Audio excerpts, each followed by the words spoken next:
Hello, aujourd'hui je vous retrouve pour vous montrer le maquillage que je fais les jours où j'ai vraiment pas le temps de me maquiller et qu'il faut que ce soit très rapide. C'est un maquillage super simple, plutôt léger et naturel qui prend même pas 15 minutes. Et en vrai, même 15 minutes, je pense que je suis généreuse parce que là c'est parce que je vais filmer, je pense que je vais mettre un petit peu plus de temps, mais dans la vraie vie, quand je suis vraiment concentrée que sur mon make-up, je pense que 10 minutes ça me suffit largement pour faire le maquillage en entier. Je vais lancer un chronomètre de 15 minutes et on est parti. Allez, hop, en route. Je vais commencer par appliquer une base aujourd'hui. Je vais utiliser la Jelly Grip de chez Beauty Bay. C'est une base hydratante qui fait adhérer le maquillage un peu mieux que d'autres bases. Alors d'habitude, moi le matin quand je me prépare, je mets pas de base parce que je sors de la salle de bain, je viens de faire toute ma routine de soins. J'ai pas besoin de remettre une base en dessous de mon maquillage pour réhydrater ma peau. Mais là, comme on est en plein milieu de l'après-midi, ça fait un moment que j'ai posé mes soins, j'ai besoin de réhydrater un petit peu ma peau pour que le maquillage soit beau. Ensuite, je vais appliquer du fond de teint. Aujourd'hui, j'utilise mon mélange du Born to Glow de NYX Cosmetics en teinte claire et du Studio Radiance Face and Body de chez MAC en teinte C0. Je l'applique d'abord au doigt vu que j'ai mélangé les deux teintes sur ma main pour avoir la bonne couleur pour moi. Et ensuite, je vais l'étaler avec un pinceau. D'ailleurs, j'ai pas installé mon miroir. Ça va faire perdre un petit peu de temps, mais c'est pas grave.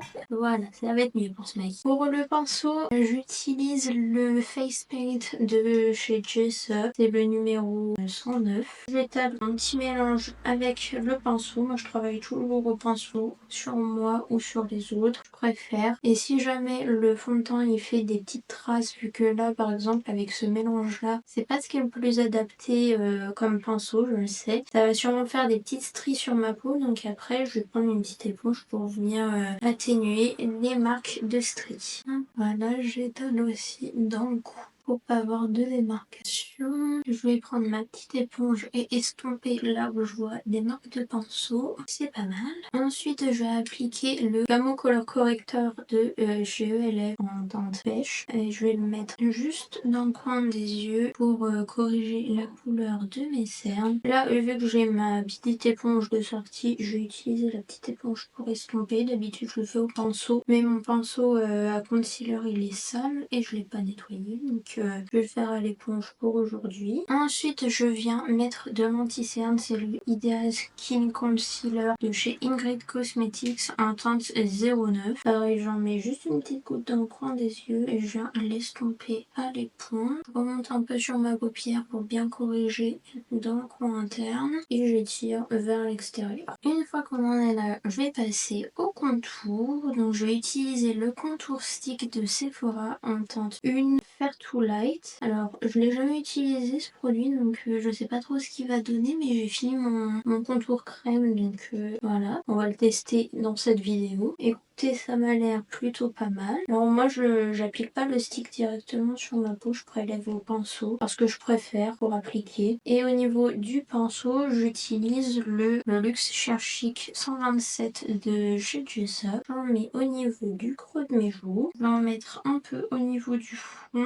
Ensuite, je vais faire la mâchoire et je vais faire un petit peu le nez aussi, histoire de le restructurer un petit peu avec le fond de teint. Il n'y a plus trop d'ombre. En tout cas, le stick, il est bien crémeux. Il s'applique vachement bien. Il est un peu parfumé, j'ai l'impression, le produit. Mais je sais pas à quoi, mais c'est léger. Une fois que ça c'est fait, je vais appliquer du blush crème. Et aujourd'hui, je vais utiliser le blush stick d'Anastasia Beverly Hills en teinte Pink Dahlia. Comme pour le contour, je prélève au pinceau et je viens le poser sur mes joues. Alors ces deux étapes-là, si vous avez la peau grasse, vous les skippez et vous passez directement à la poudre. Ou alors vous utilisez plutôt des produits liquides que des produits qui restent crémeux sur la peau. Parce que sinon, vous risquez de briller beaucoup dans la journée. Ça, moi, c'est parce que ma peau, en ce moment, ce qu'elle supporte le mieux, c'est les produits crème. Et c'est comme ça que le maquillage est plus joli sur moi. Mais si vous avez la peau grasse, c'est pas ce que je vous recommande le plus. Je conseille plutôt d'appliquer votre correcteur et votre fond de teint et après poudrer et appliquer le blush et le contour en poudre. Comme ça rajoute une petite couche de poudre en plus sur le teint et ça bouge moins dans la journée, ça brille moins. Voilà. Après, vous adaptez forcément à votre type de peau. Et quand on est pressé, souvent l'idéal c'est de choisir soit entre les produits crème ou les produits poudre. Ensuite, je viens poudrer mon teint à la houppette avec ma poudre No Color Powder de RCMA, qui est une poudre libre transparente. Hop,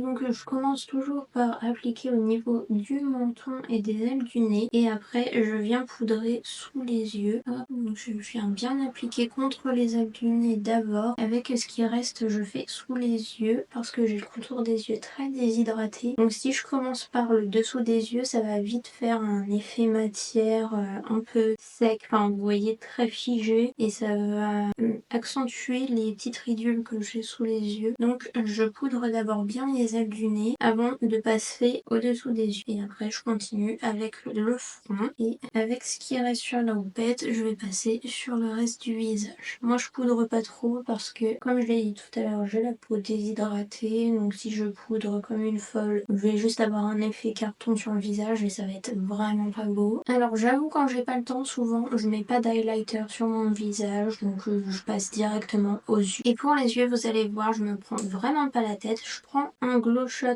de chez NYX. Là c'est la teinte Grapefruit Glow, la rose avec des petits reflets dorés. Je prends un pinceau fluffy, je prélève de la matière avec, j'intègre bien dans les poils et je passe sur toute ma paupière mobile en estompant vers l'extérieur et vers le haut. J'en mets vraiment partout, voilà, histoire d'apporter un petit peu de brillant. Je remonte vers le sourcil en estompant. Voilà, je fais la même chose de l'autre côté. Ça prend vraiment 20 secondes à appliquer. Et si je veux un petit peu plus de brillance, je prends la teinte Come Through Coconut, qui est le blanc nacré avec des petits reflets argentés. Et pareil, je reprends le même pinceau fluffy et je viens en appliquer juste sur la paupière mobile, histoire d'apporter une petite brillance supplémentaire à ce niveau-là. Voilà, pour le pinceau, c'est un Beauty Bay, c'est le BB 203, voilà.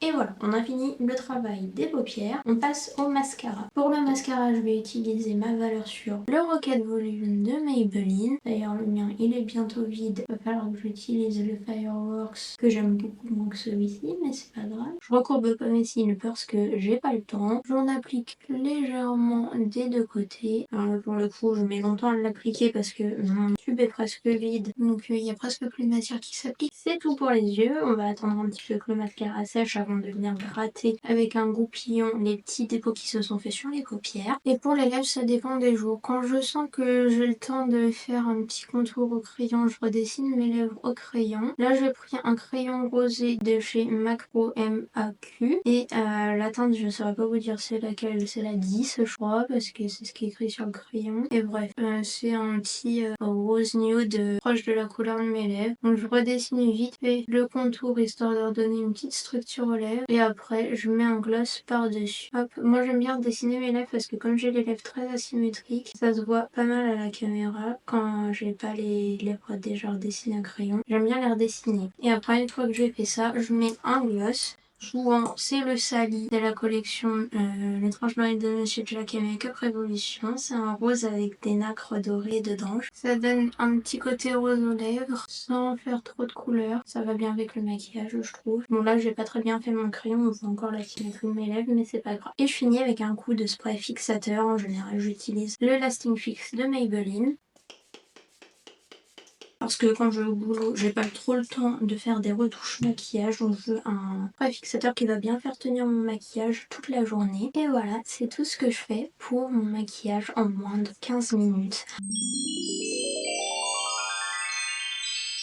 Alors j'ai pas dit mais je refais pas les sourcils parce que j'ai les sourcils très denses, donc je les retravaille pas du tout. Je les coiffe à la limite avec un goupillon, mais j'y touche pas. Mais après si vous avez des sourcils un peu plus épars, vous pouvez... Ah bah personne, c'est fini. Donc vous voyez, ça a duré moins de 15 minutes. Du coup je disais, si vous avez des sourcils un peu plus épars que moi, vous pouvez prendre le temps de les retravailler un tout petit peu. Moi je prends pas le temps, pareil je prends pas le temps de faire un liner parce que j'ai pas l'habitude d'en faire tout le temps sur moi, et comme j'ai pas l'habitude, je suis longue à les faire. Mais si vous faites des liners tous les jours et que ça vous prend genre 30 secondes par œil, vous pouvez bien sûr faire un trait de liner quand vous êtes pressé. J'avais trop peur de pas réussir à tenir les 15 minutes parce que j'allais trop parler, mais écoutez, ça l'a fait. J'espère que ce maquillage super rapide en moins de 15 minutes vous a plu. Dites-moi en commentaire ce que vous faites le matin quand vous êtes pressé, si vous privilégiez par exemple de faire un liner ou plutôt de faire un focus sur la bouche et tout. Je suis trop curieuse de savoir vous, c'est quoi vos habitudes de make make-up quand vous êtes pressé, parce qu'en vrai on doit faire des trucs super différents quand on n'a pas le temps. Moi je vais vous laisser là pour aujourd'hui et on se retrouve mardi prochain à 18h pour une nouvelle vidéo. Des bisous!